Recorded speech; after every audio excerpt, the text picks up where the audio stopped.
ঝুঁকি নিয়ে সতর্ক করেছে যুক্তরাজ্য। মঙ্গলবার ঢাকায় যুক্তরাজ্যের হাইকমিশন বিদেশি নাগরিকদের বাংলাদেশ ভ্রমণ বিষয়ক পরামর্শে এই সতর্কতা জানিয়েছে।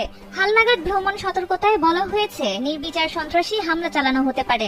জনাকীর্ণ এলাকা, ধর্মীয় স্থাপনা ও রাজনৈতিক সভা সমাবেশ সহ বিভিন্ন জায়গায় এই হামলা হতে পারে। হাইকমিশন বলেছে, কিছু গোষ্ঠী এমন ব্যক্তিদের টার্গেট করেছে যাদের ইসলাম পরিপন্থী জীবনাচরণ ও মতামত রয়েছে বলে তারা মনে করে। হাইকমিশন আরো বলেছে, মাঝে মধ্যে সংখ্যালঘু ধর্মীয় গোষ্ঠীর বিরুদ্ধে হামলা হয়েছে এবং পুলিশ ও নিরাপত্তা বাহিনীকে টার্গেট করা হয়েছে। প্রধান শহরগুলোতে এসব হামলায় বিস্ফোরক ব্যবহার করা হয়েছে। বাংলাদেশের কর্তৃপক্ষ পরিকল্পিত এসব হামলা নস্যাতে কাজ করে যাচ্ছে।